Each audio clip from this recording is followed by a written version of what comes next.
The order of the Town of St. John Town Council study session for March 20th, 2024. Will we please stand for the Pledge of Allegiance? I pledge allegiance to the flag of the United States of America and to the republic for which it stands, one nation, under God, indivisible, with liberty and justice for all. In just a moment, you can keep standing for a moment of silence, please.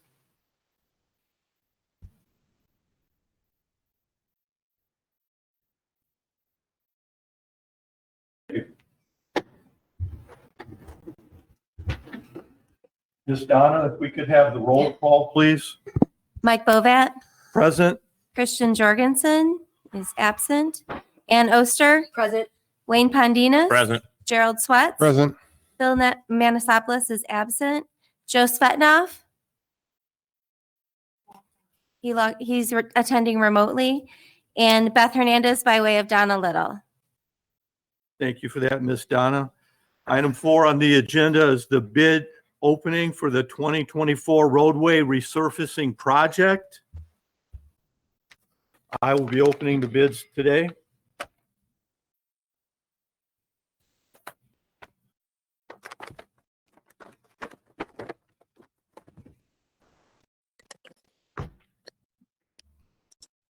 Good morning. Can you hear me?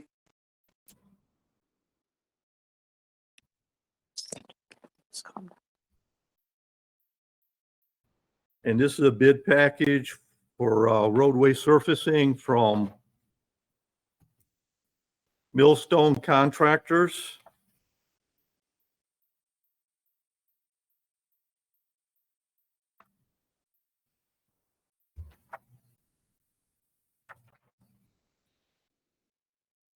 I have contractors bid form 96. Is present. I have a non-collusion affidavit that is also present in the packet.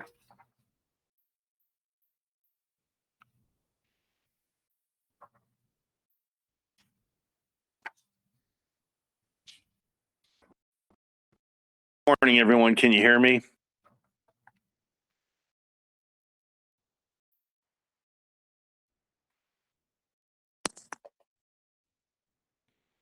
Anybody here from Millstone? Could you tell us what the total base bid was? Do you have that information for the total base bid?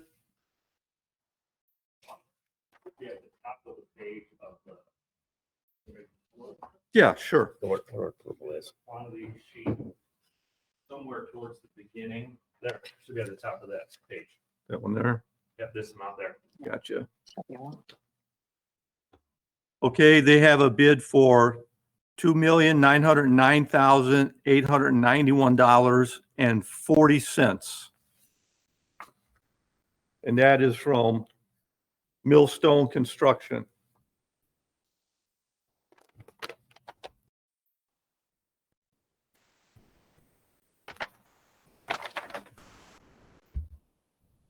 Have another bid from Reith Riley.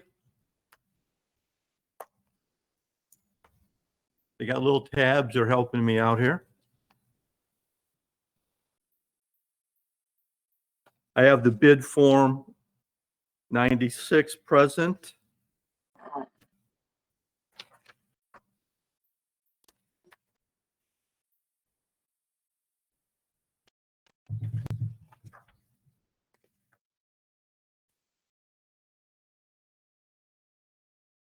Their base bid is $2,859,805.90.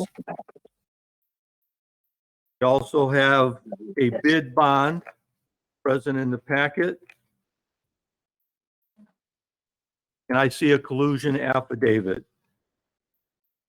Everything is in order on both of the bids. We have had proof of publication. Everything is in order and compliant. The bids were accepted until today at 10 a.m.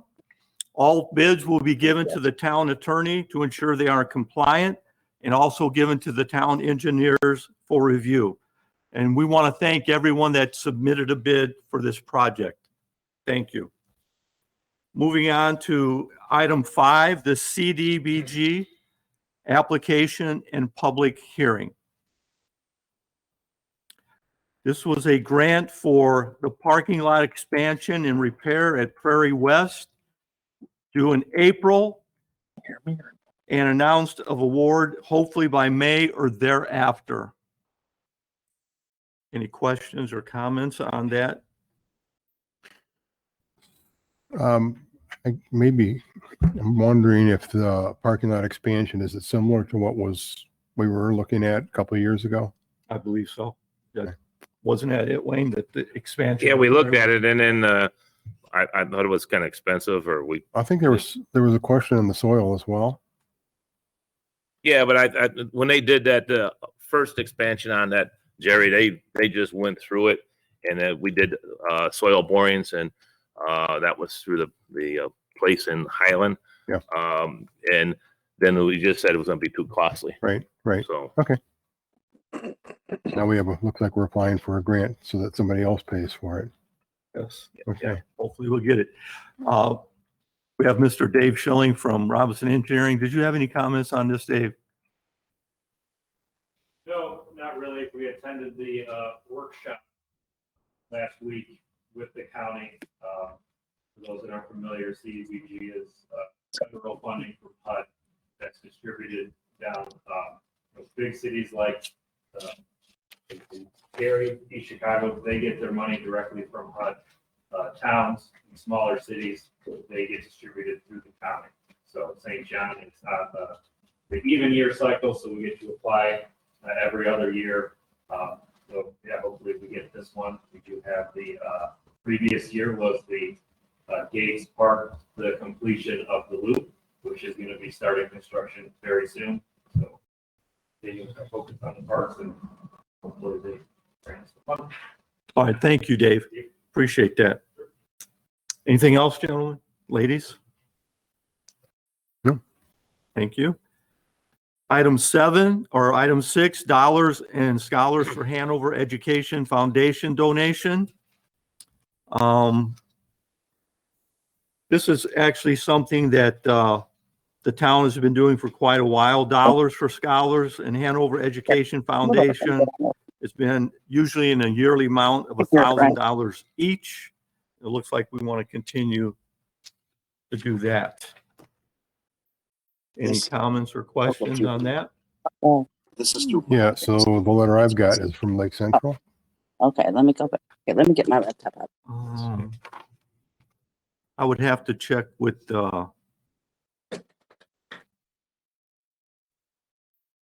Okay, so are we looking at are we looking at both Lake Central and we Hanover? are looking at both, Okay. yes, because Okay, you guys have always done both, yep, right? no, I just wanted to clarify that because I didn't see Yeah. Lake Central on the agenda. You're right, it's not in there. Okay, So yes, it Then would be everything's for good. both. Any other questions? Item 7, consider Barnes and Thornburg and Baker Tilly professional service agreement to establish certain allocation areas in EDA 1, the issuance of economic development revenue bonds that may be associated therewith, and Baker Tilly agreement for GO bonds, Series 2024. The agreement for Barnes and Thornburg and Baker Tilly for the reallocation of EDA 1 and bonds that may be purchased thereafter. Your thing on there, I'm gonna need the They will code. be overseeing and handling all of that.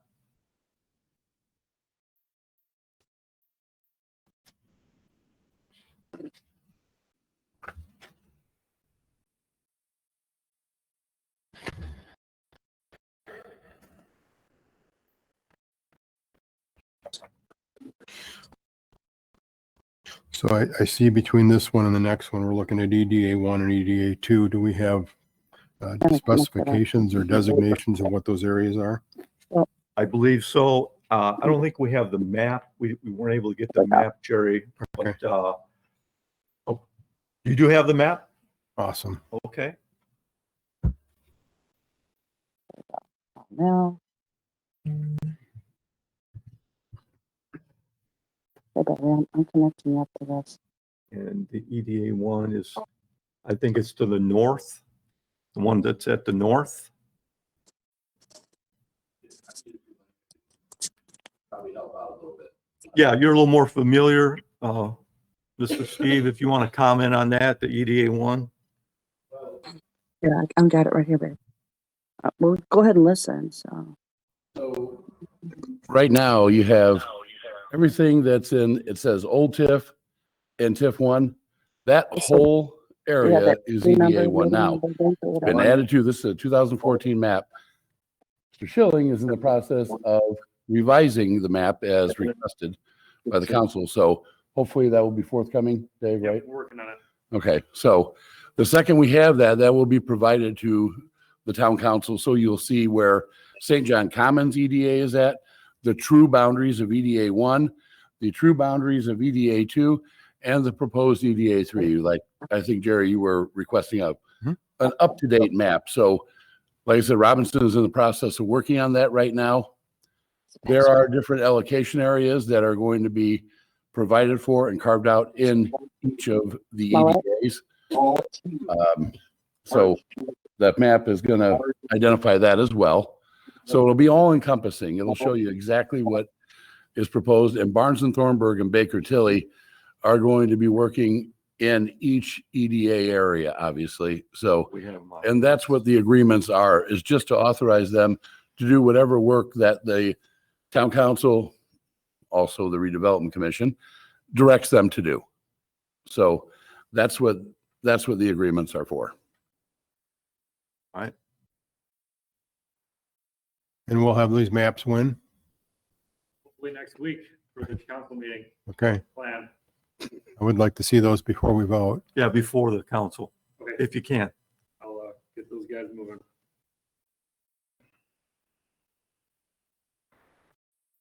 Thank you, Steve. Thank you, Dave. Moving on to item 8, Barnes and Thornburg and Baker Tilly professional service agreements to establish term allocation areas in EDA 2. The issuance of economic development revenue bonds associated therewith, and establishment of EDA 3, agreement for Barnes and Thornburg and Baker Tilly for the reallocation of EDA 3 and bonds that may be purchased thereafter. So similar to 1. The explanation that was given. Right. Applying to both items, Mike. Right. I don't know. You know, I have no questions. Item 9, discussion regarding the BZA recommendations associated with Suncrest Christian Church and Chicago Storage 100 LLC.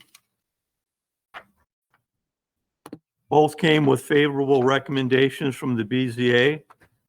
And we have attorney Nathan This. Yes, sir. He will be there if we have specific questions. So if you'd like to comment, Mr. Nathan. Thank you, Mr. President. Good to see everyone here this morning. Thanks for having us. We'll start first with Suncrest Christian Church. There's actually 2 aspects that we should just briefly discuss here. If there's any questions, happy to receive them. Suncrest Christian Church is looking to move from their existing facility. They've outgrown the property and location that is there and looking to move to an alternate location, one that I think is well to serve as kind of an entryway, beautiful entryway to the town of St. John, as well as provides a great anchor to a growing area there along 231. The reason that we made the request is back in 2004, when the gates were annexed into St. John, there was a very unique annexation agreement, as well as an ordinance outlining a variety of zoning throughout the 800 or so acres for the gates of St. John. There was 19 different pods that were established, and each of those pods had specific zoning that was outlined for them. If I could approach Mr. President, would that be okay? Sure.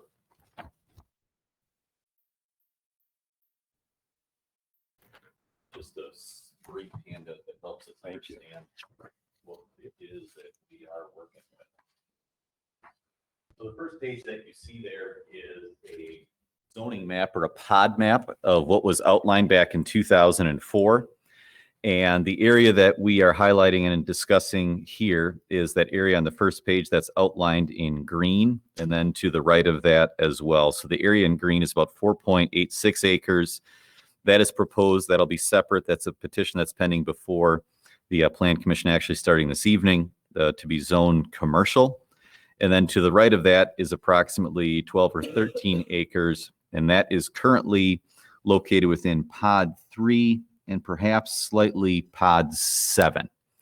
So back in 2004, if we turn the page, what we see for Pod 3 and for Pod 7 is those two areas were zoned R2 and PUD.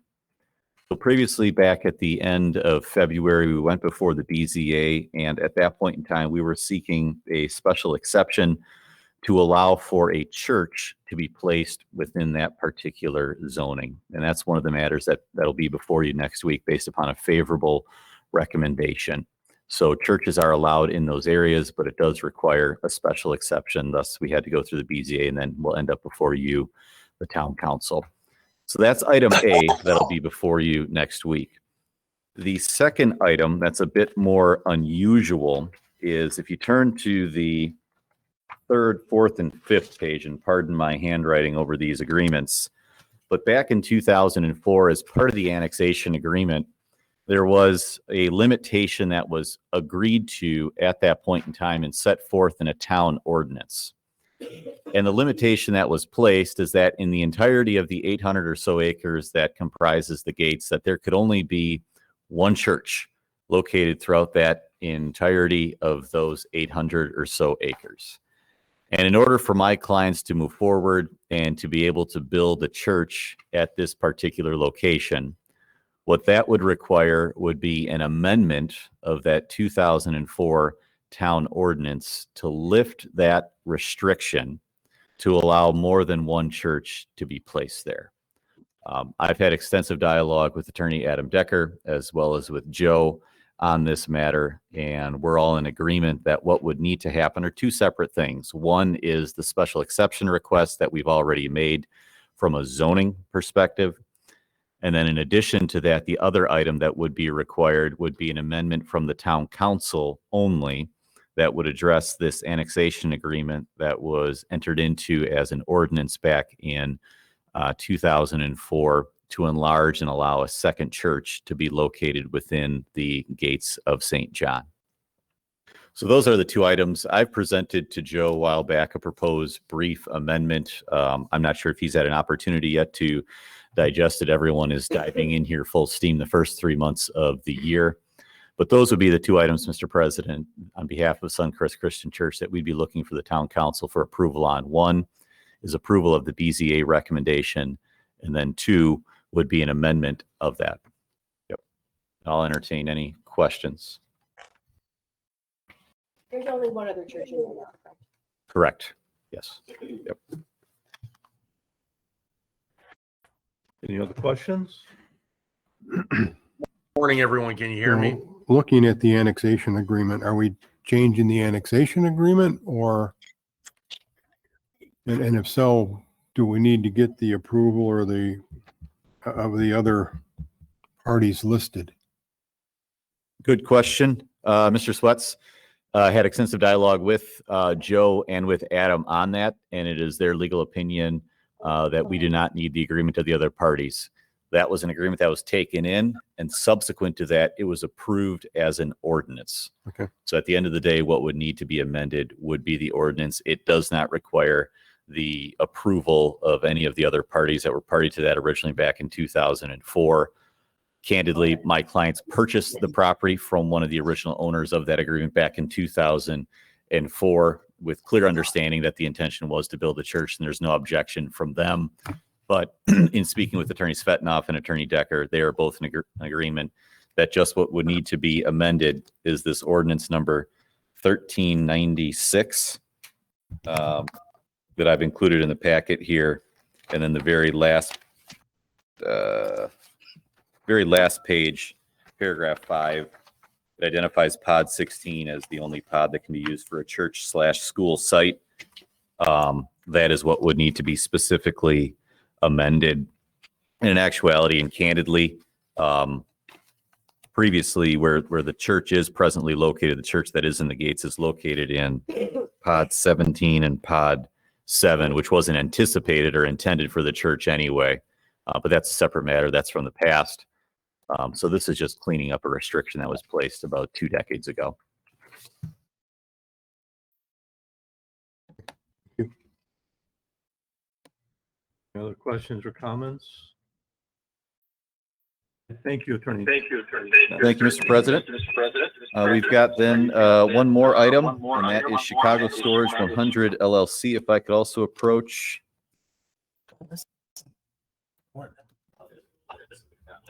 I'm gonna turn the volume off so I can hear it. Did you call in? This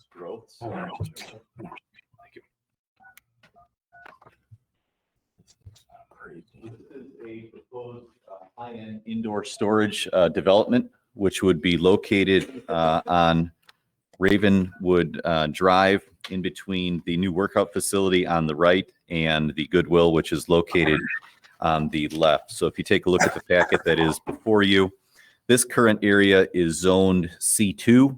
Immediately to the backside of this property, it is zoned industrial. So if we were 600 feet away, we'd fall in industrial. It wouldn't need to be before you, but we're kind of sandwiched in between Highway 41 there, which is an overlay district. We're in a C2 zone, and we're adjacent to an industrial zone. My client is looking to propose and build. If you turn to the second page, I think it's a very high quality looking building that meets the proposed requirements that you find in your overlay district for Highway 41. This is interior self-storage. This allows people either to drive up, walk in, or they can drive into the building to obtain their goods, items that they have stored inside. As I had shared with the BZA, there is a significant need for interior storage here located in Northwest Indiana, especially here Southland County. There is a dearth of opportunities for folks to obtain it from an interior storage perspective. This would be one of the first here in Lake County, and this fits the needs of persons both in St. John as well as in southern Lake County here. As I indicated, we're both in the Highway 41 overlay district as well as we are zoned for C2. So in order to allow for an interior storage such as this would require a use variance. We've taken a look at the code. I had extensive dialogue with prior administrators in the office. Perhaps one could strain the existing definitions, which are a bit outdated, that it may not need a use variance, but at the end of the day, we agreed this would require a use variance for interior storage. So what you have before you is a favorable recommendation from the BZA for a use variance for this high-end interior storage building to be located at the proposed location.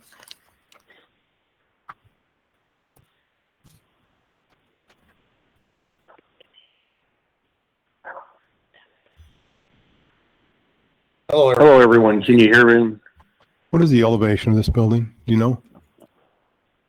Mr. Sweats, I had that. It may be in the office. But I do know that it meets the qualifications for this area for the height.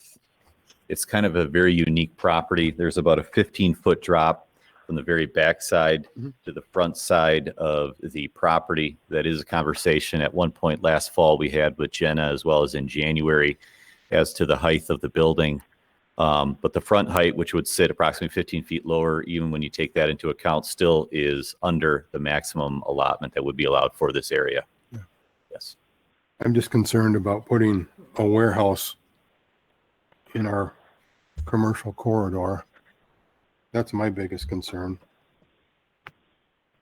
I don't think this.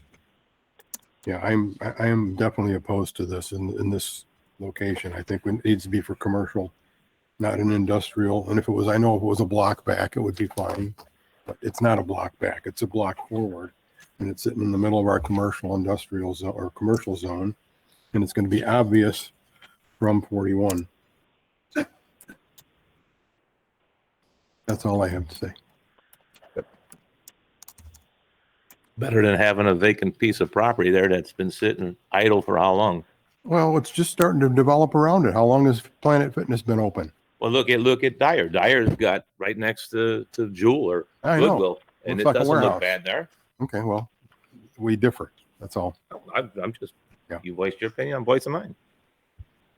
Good debate. I think, and I appreciate both sides. I've sat on both sides of the lectern here as an attorney, so I appreciate the dialogue that goes on with development. Is part of the packet. My clients, I've included here kind of an overview to one of Mr. Swetz's concerns. This property does sit behind a long row of existing commercial that continues to be built out. So my client is cognizant of the aesthetic nature of this. So I think number one is from a commercial development standpoint, the fact that it's hidden behind things lessens the value of this property and desirability for persons to otherwise want to invest in it otherwise. Number two is, and that's why we've included some of these drawings here, as part of your overlay district, you now have a specific requirement that there needs to be 3 different types of exterior features, so to speak, meaning metals, woods, and plastics, things of that nature, right? So that we can avoid the conundrum of a single face appearance in warehouse that you otherwise might get if you go a little bit further north with some of the needed necessities that we have there, right? With the Target and with grocery stores. So that's why the fascia of this building and the sides, he's taking great pains to include, there's glass, there's metals, there's woods, and there's stones to assist with that aesthetic appeal. So we've tried to be very conscious of that requirement of your Highway 41 overlay district.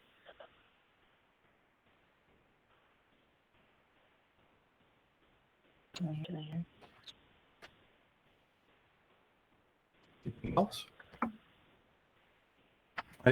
Thank you, Attorney Nett. Thank you, Mr. President.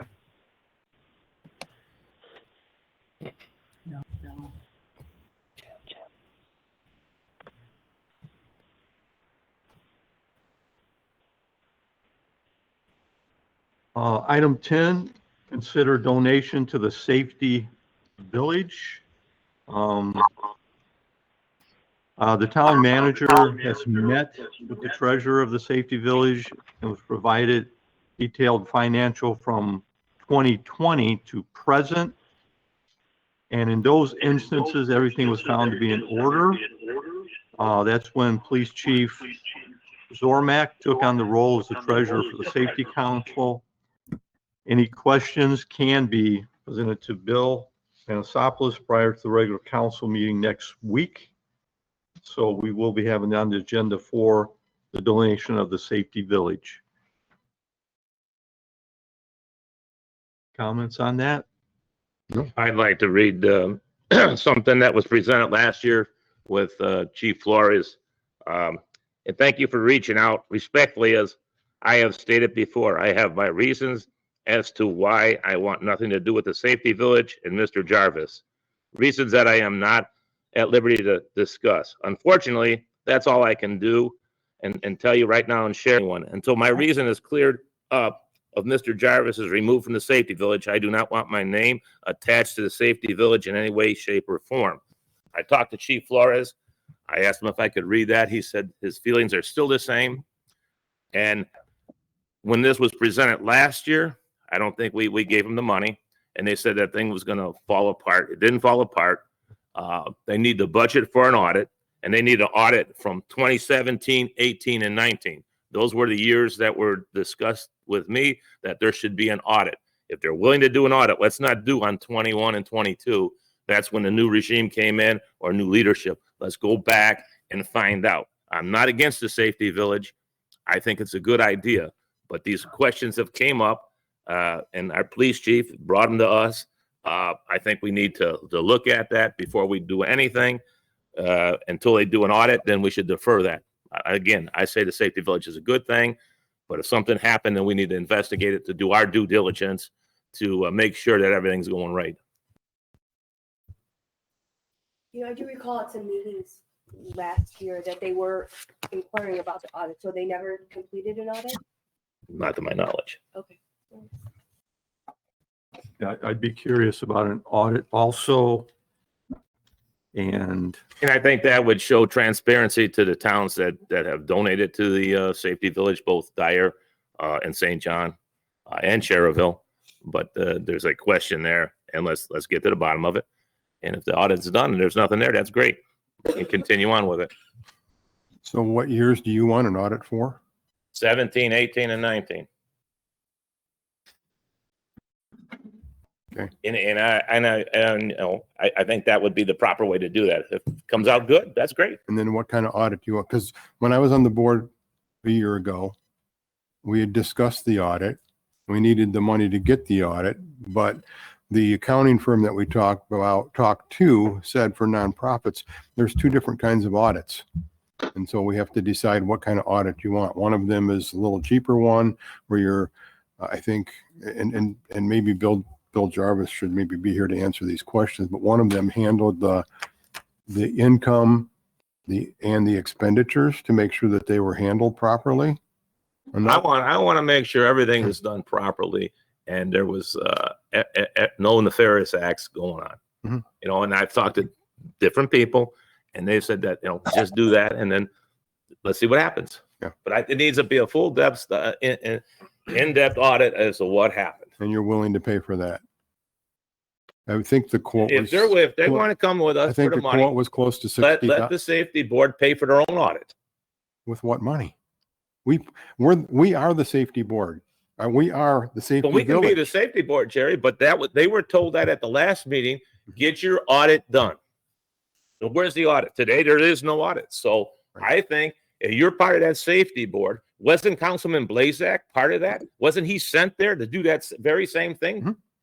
He was. And it didn't go into depth or anything. And then let's go a little bit further, Jerry, from the talks that I have had with people, anybody that's had any questions with the safety village, they just you're gone. You're out of here. Why is that?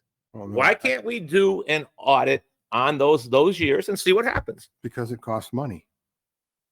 Well, it costs us Understand. money to put into it. And it's not about the money. Is the money being used properly? Well, That's what. And I appreciate that, Wayne. Yeah, an audit, to find out where the money's. So are you on the board, Jerry? No, You I were on the was.